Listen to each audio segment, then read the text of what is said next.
D pharma first year students, जैसे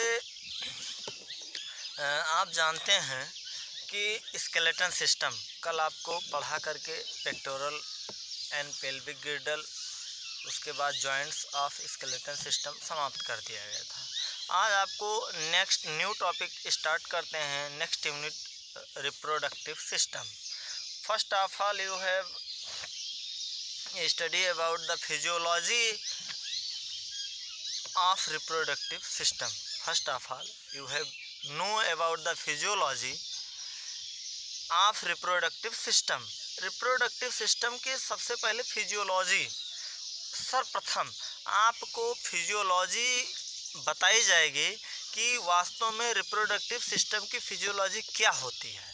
तो physiology के अंतर्गत आपको पढ़ना है male reproductive system and the female reproductive system of the physical characteristics of the male reproductive system and the physical characteristics of the female reproductive system. This is known as the physiological character of reproductive system. दोनों को मिला करके दोनों के morphological characters और जो physiological characters हैं, जिसको हम और सीधे शब्दों में कहें तो external character of male and female reproductive system, this is known as the physiology of the reproductive system. तो दोनों के एक्सटर्नल कैरेक्टर को मिला करके फिजियोलॉजी ऑफ रिप्रोडक्टिव सिस्टम के नाम से जाना जाता है। तो प्रिय छात्रों, जैसे मेल रिप्रोडक्टिव सिस्टम, सबसे पहले आपको यदि हम बताएं तो मेल रिप्रोडक्टिव सिस्टम में जानने से पहले सबसे पहले आपको यह भी जानना ज़रूरी है, एज यू हैव अवेयर, जैसे आप जानकार हैं, human are sexually reproducing and viviparous. Human are sexually reproducing, यहाँ ह्यूमन एनाटॉमी के अंतर्गत रिप्रोडक्टिव सिस्टम है, तो ह्यूमन रिप्रोडक्टिव सिस्टम के बारे में आपको पढ़ना है। तो जो ह्यूमन है वो सेक्सुअली रिप्रोड्यूसिंग एंड बीवी पैरस, और बच्चे, बीवी पैरस मीन्स बच्चे देने वाले, जो बच्चे डायरेक्टली, ऐसे एनिमल जो बच्चों को देते हैं उनको बीवी पैरस कहा जाता है, और ऐसे एनिमल जो अंडे को जन्म देते हैं उनको ओवी पैरस एनिमल के नाम से, ओवी पैरस एनिमलों के श्रेणी में रखा जाता है। तो इसमें ये तो हो गया कि इनको बीवी पैरस कहा जाता है। उसके अलावा रिप्रोडक्टिव सिस्टम में many types of events are included in this system. First is on the gametogenesis, formation of gametes, sperm in male and ovum in female. Gametogenesis, formation of gamete, दो तरह के, मेल में formation of sperm in male and formation of ovum in female. ये main characteristics है किसी भी mail और female के जो रिप्रोडक्टिव सिस्टम है उसके, यह मेन कैरेक्टर है कि वह जो है शुक्राणु और अंड का फॉर्मेशन करेगा, formation of sperm in male and formation of ovum in female. उसके बाद मेल रिप्रोडक्टिव सिस्टम की जब हम बात करेंगे तो मेल रिप्रोडक्टिव सिस्टम में the male reproductive system is located in the pelvis region. Located in the pelvis region, आपके पास पुस्तक होगी और पुस्तक में आप चित्रों के माध्यम से समझ सकते हैं।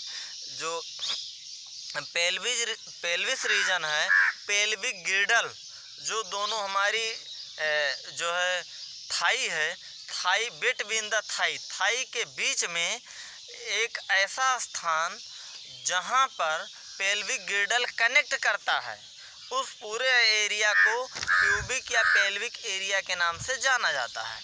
उस प्यूबिक एरिया में included a pair of, pubic या pelvis included a pair of testis, एक जोड़ा वृषण, included a pair of testis, एक जोड़ा वृषण, एलॉन्ग विथ एक्सेसरी डक्ट, और उसी के एलॉन्ग पैरेलली एक्सेसरी डक्ट पाए जाते हैं, and glands, accessory ducts and glands and the external genitalia, और एक्सटर्नल जेनिटेलिया इंक्लूडिंग पेनिस। उसके बाद ये आपके testis, penis, accessory duct and accessory glands that are known as main organs और main parts of male reproductive system. ये male reproductive system के main parts हैं।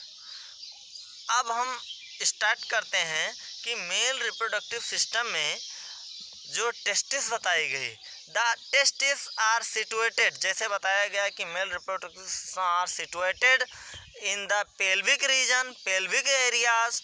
उसी तरह टेस्टिस कहाँ सिचुएटेड है? Testis are situated outside the abdominal cavity. Human being के abdominal cavity के आउटसाइड, बाहर के साइड में, situated outside the abdominal cavity within a pouch called scrotum. एक पाउच है, एब्डामन के बाहरी वाले हिस्से में एक पाउच है। उस पाउच में जो वृषण है वह स्थित होता है। उस पाउच का नाम, उस पाउच को स्क्रोटम नाम से जाना जाता है, SCROTUM।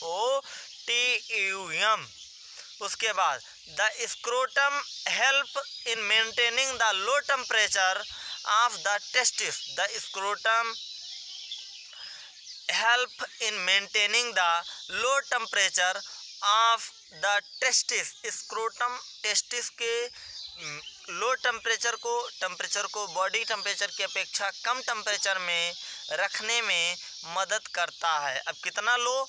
अप्रॉक्सीमेटली 2.5, 2 से 2.5 degree Celsius lower than the normal body temperature. 2 to 2.5 degree Celsius lower than the normal body temperature, अर्थात नॉर्मल बॉडी टेम्परेचर से 2 से 2.5 डिग्री सेल्सियस जो टेम्परेचर है वह कम पाया जाता है inside the scrotum. Scrotum come temperature maintain करता है। उसके बाद जो ऐसा, हाँ, अब यह भी प्रश्न आपसे पूछा जा सकता है कि मान लीजिए किसी के द्वारा आपसे पूछा जाता ऐसा क्यों होता है, तो it can help in the formation of spermatogenesis.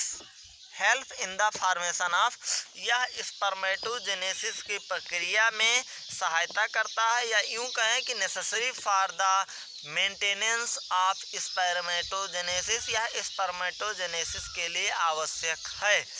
उसके बाद in adults A length of about, जो एडल्ट्स हैं उनमें जो इसका लेंथ है 4 से 5 centimetre long, length about 4 to 5 centimetre. The testis is the best width, जो चौड़ाई है, width of about 2 to 3 centimetre, और इसकी चौड़ाई 2 से 3 सेंटीमीटर चौड़ा होता है। The testis is covered by A dense covering, जो टेस्टिस होता है डेंस कवरिंग में कवर्ड होता है। Each testis has about 250 compartments, और प्रत्येक टेस्टिस का 250 कंपार्टमेंट, प्रत्येक टेस्टिस में 250 कंपार्टमेंट पाए जाते हैं। This compartment is known as testicular lobules. Testicular lobules के नाम से उन कंपार्टमेंट्स को जाना जाता है। Each lobule contains 1 to 3 highly coiled a tubule. This tubule is known as seminiferous tubule. Each lobule, जो टेस्टिकुलर 250, एक टेस्टिस में 250, एक टेस्टिस में 500 टेस्टिकुलर लेब्यूल्स पाए जाते हैं। ये आपको बताया जा रहा है मेल रिप्रोडक्टिव सिस्टम के बारे में।